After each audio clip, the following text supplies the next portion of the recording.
जय हिंद दोस्तों, एक बार फिर से आप सभी लोगों का आपके अपने YouTube channel IS Babu plus medical में स्वागत करता हूं। दोस्तों, एम्स सीआरई 2025 या बिहार लैब टेक्नीशियन 2025 की अगर आप लोग तैयारी कर रहे हैं तो मेरे द्वारा इस क्लास में 10 क्वेश्चंस की महत्वपूर्ण श्रृंखला स्टार्ट की गई है, जिसमें कि 2 क्लासें हो चुकी हैं। अगर आप लोगों ने नहीं देखी है तो जाकर के चैनल पे आप लोग ज़रूर देखें। और आज हम लोग 10 प्रश्नों को यहाँ पे करने वाले हैं। तो आप सभी लोग को वीडियो अगर अच्छी लगे तो अपने दोस्तों के साथ शेयर करें, चैनल को सब्सक्राइब करें और वीडियो को लाइक ज़रूर करें। आइए बढ़ते हैं हम अपने क्वेश्चंस की तरफ कि हमारे क्वेश्चंस क्या हैं। हम देखते हैं क्वेश्चन नंबर पहला देखते हैं। क्वेश्चन नंबर हमारा पहला क्या कह रहा है? कह रहा है कि बैक्टीरिया जो जीवाणु होते हैं उसमें गतिशीलता यानी मोटेलिटी में सहायक कौन सा होता है? निम्न में से कौन सा होता है? ऑप्शन नंबर ए कह रहा है कि फ्लैजिला, ऑप्शन नंबर बी कह रहा है पिलाई, ऑप्शन नंबर सी कह रहा है कैप्सूल और ऑप्शन नंबर डी कह रहा है कि इम्यूनिटी। तो जो हमारा बैक्टीरिया होता है उसको मोटाइल गतिशीलता प्रदान करने के लिए हमारा कौन इसमें से जिम्मेदार होता है? फ्लैजिला। फ्लैजिला जो होता है उसे मूवमेंट करने में क्या करता है? मदद करता है। ठीक है दोस्तों, तो हमारा ऑप्शन नंबर ए इसमें क्या हो जाएगा? सही हो जाएगा। आइए बढ़ते हैं हम अगले प्रश्न की तरफ। प्रश्न नंबर 2 क्या कह रहा है हमारा? प्रश्न नंबर 2 कह रहा है एलाइजा में प्रयुक्त एंजाइम कौन सा है? ठीक है, ऑप्शन नंबर ए कह रहा है कि एसजीओटी, ऑप्शन नंबर बी कह रहा है alkaline phosphate, option number C कह रहा है हॉर्स रेडिस परऑक्सीडेस और ऑप्शन नंबर डी कह रहा है कि बी और सी दोनों। तो दोस्तों, जो एलाइजा होता है, एलाइजा में जो प्रयुक्त एंजाइम होता है वो हमारा बी और सी यानी ऑप्शन नंबर डी हो जाएगा। यहाँ पे क्यों हो जाएगा? क्योंकि एसजीओटी जो हमारा होता है वो लीवर से संबंधित होता है। किससे संबंधित होता है? लीवर से। तो हमारा ये बिल्कुल नहीं होगा और ऑप्शन नंबर डी में बी और सी दिया हुआ है, इसलिए ये हमारा कौन सा हो जाएगा? ऑप्शन नंबर डी इसमें से सही हो जाएगा। ठीक है, आइए बढ़ते हैं अगले क्वेश्चन की तरफ। अगला क्वेश्चन हमारा क्या कह रहा है?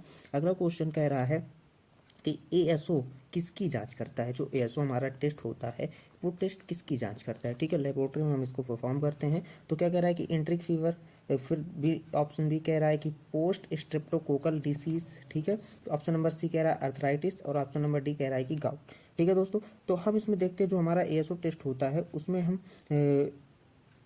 किसकी जांच करता है? Post streptococcal disease. किसकी करता है? पोस्ट स्ट्रेप्टोकोकल डिसीज यानी ऑप्शन नंबर बी इसमें क्या हो जाएगा? सही हो जाएगा। बढ़ते हैं अगले प्रश्न की तरफ। अगला प्रश्न हमारा क्या कह रहा है कि टीबी के लिए कौन सा नमूना लेते हैं? जो टीबी होता है हमारा उस टेस्ट के लिए सबसे उपयुक्त नमूना कौन सा होता है? तो ऑप्शन नंबर ए कह रहा है कि स्पूटम होता है, ऑप्शन नंबर बी कह रहा है ब्लड होता है, ऑप्शन नंबर सी कह रहा है ईडीटी होता है, ऑप्शन नंबर डी कह रहा है कि ग्लूकोज होता है।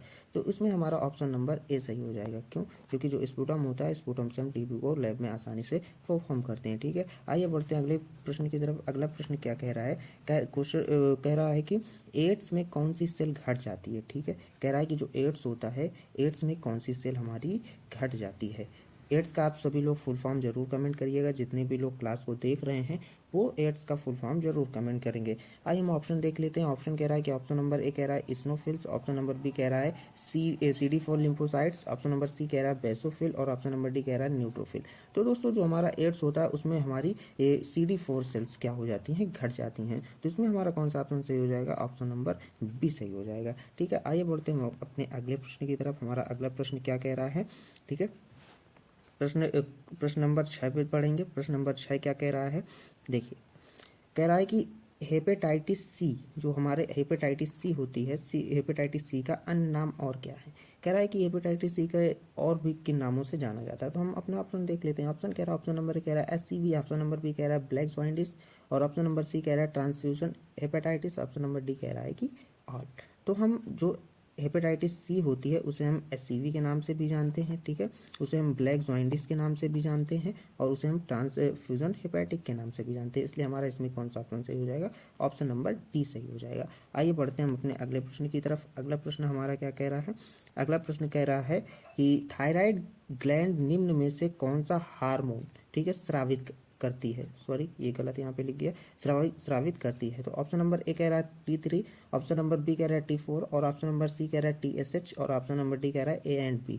जो TSH होता है वो हमारी कौन सी करती है? पिट्यूटरी ग्लैंड करती है। कौन सी करती है? पिट्यूटरी ग्लैंड करती है। तो हमारा ऑप्शन नंबर सी कट जाएगा और डी कह रहा है A एंड B। T3 और T4 जो होती है वो हमारी थायराइड ग्लैंड क्या करती है? सेक्रेट करने का काम करती है, स्रावित करती है। इसलिए यहाँ पे हमारा ऑप्शन नंबर डी एकदम सही हो जाएगा।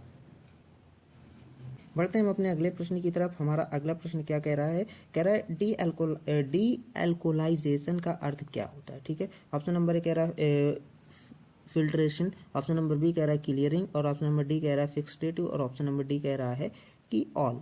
तो हमारा जो डी एल्कोलाइजेशन का मतलब होता है वो होता है क्लियर, किसी भी चीज़ को क्लियरिंग करना। क्या होता है, डी एल्कोहल से हम किसी भी चीज़ को क्लियर करते हैं, वो क्या होता है, डी एल्कोलाइजेशन कहता है। इसे यहाँ पे ऑप्शन नंबर बी हमारा क्या हो जाएगा, सही हो जाएगा। ठीक है दोस्तों, बढ़ते हैं अगले प्रश्न की तरफ। हमारा अगला प्रश्न क्या कह रहा है, अगला प्रश्न कह रहा है कि एबीडी एंटीसीरा में प्रयुक्त परिरक्षक है। ठीक है, जो एबीडी हमारा एंटी सीरा होता है जिससे हम ब्लड ग्रुप परफॉर्म करते हैं। ठीक है, लैब में ब्लड ग्रुप हम क्या करते हैं, परफॉर्म करते हैं। उसके लिए जो प्रयुक्त एंटी सीरा होता है, उसके लिए परिरक्षक जो होता है वो क्या होता है।